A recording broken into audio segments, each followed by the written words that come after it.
Okay. Dragon Quest is a series that I'm not super familiar with. As a kid, I actually had Dragon Quest IX on the DS, and I never realized it until years later.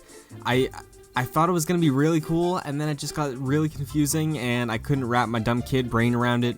But Dragon Quest is a series that keeps coming back in front of me that I've tried to get into here or there, but it's never hit at the right time until now. I never had a PlayStation Vita. I never wanted to buy Dragon Quest Builders on a dedicated console. But now, Dragon Quest Builders 2 is coming to the Switch, as well as the PS4. And you may ask me, well, Dragon Quest Builders was already on Switch. It came super late and it was a little bit pricey for an old game like that, so I'm glad to see Dragon Quest Builders 2 is coming day and date to PS4 and Nintendo Switch. Both versions of the game released a demo that came out earlier today. I spent about an hour in each, and I'm gonna upload another video later that compares both versions of the game, because I think there is a conversation worth having there on what your priorities are gonna be for what you want out of Dragon Quest Builders 2, but that's not what this is about. This is about why Dragon Quest Builders 2 is A, hitting at the perfect time, and B, going to be excellent for people like myself who love Animal Crossing and are a little bummed that New Horizons got delayed into 2020. Until then though, this year I'm probably going to be dedicating a lot of time to Dragon Quest Builders 2, and the demo just really affirms the fact that I'm very much looking forward to this game. So first off, if you're not familiar with what Dragon Quest Builders is, it's pretty much a mashup between the blocky building elements of Minecraft, the farming of something like a Harvest Moon, the villager aspect of an Animal Crossing. They have unique personalities that you have to account for while you're building,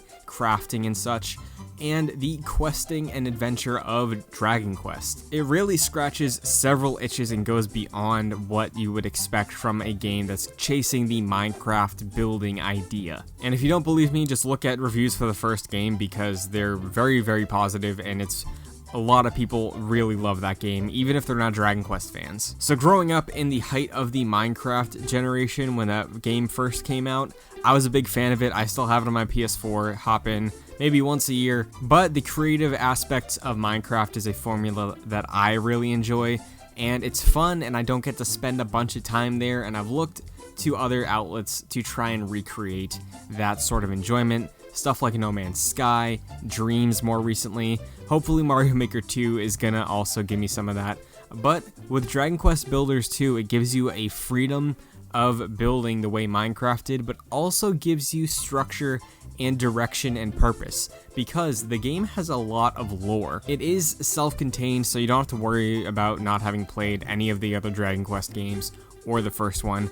It's sort of a what-if post-game for Dragon Quest 2, but that's not super important for what we have to care about, because the end of Dragon Quest 2 is set up at the beginning of the game. What you do know is that you are a builder. You're one of few builders who live in the world that have to recreate and rebuild the world from the ground up to bring prosperity into the realm once again after the Dragon Lord screwed everything up and the bad guys pretty much won. So the good news is, if you don't care about that story, after the tutorial aspects of the game, they're offering a non-story based island for you to just build whatever you want on. This is going to be co-op, so you can play it with your buddies. I'm getting ahead of myself, but this game is just going to be very, very fun. So we know that there's the building elements of Minecraft, there's the crafting elements of Minecraft as well, there's tools, there's items, there's utilities you can build, and all of it goes into every island that you're trying to reconstruct for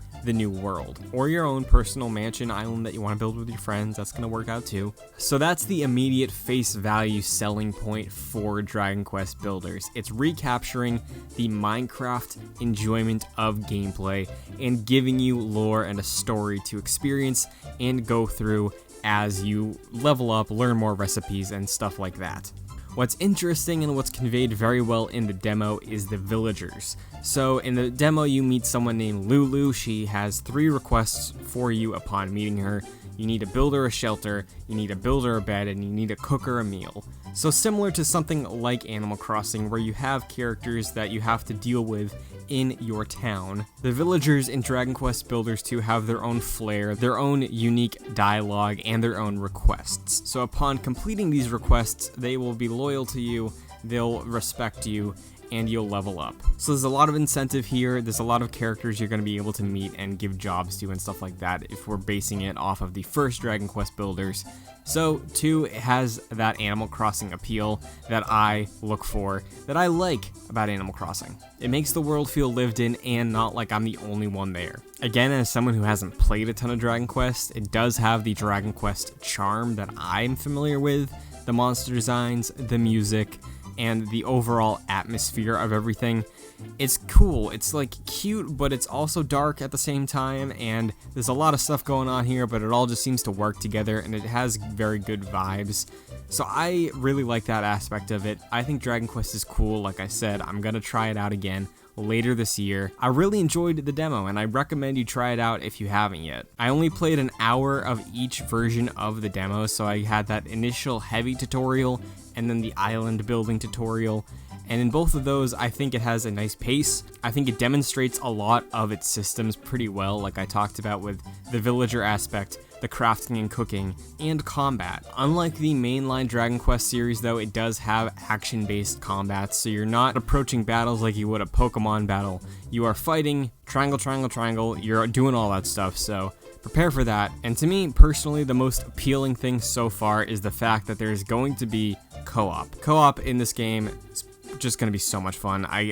Again, reaching back to the Minecraft days, I have a few buddies that are interested in this one. So if you do too, you're going to be able to visit your friends' worlds, they'll be able to visit yours, and you're going to be able to collaborate together to build whatever you can think of. But Dragon Quest Builders 2, it's something that I've been waiting for a while. The excitement hasn't really hit me until today when I did get my hands on the demo, and I can see myself putting hours and hours and hours into this game before bed, when I have free time over the next few months, over the summer. It's going to be a real good summer game, and in general, it's going to be a real good summer for the Switch. Ultimate Alliance is coming up, Fire Emblem's coming up, we got Mario Maker tomorrow. I can't wait. Dragon Quest Builders 2 though, I want to hear from you. If you're a fan of Stardew, or Minecraft, or Dragon Quest even, let me know if you're going to pick this one up, and if not, let me know what else you're picking up for the summer, because there's some pretty cool games coming out, and for me personally, it's going to be a heavy Switch summer. But I'd love to do more Dragon Quest Builders content on the channel in the coming months, so if you would like to see that, be sure to like and all that stuff, let me know. But if you stuck around, I appreciate it, and as always, love you, good vibes, and good game.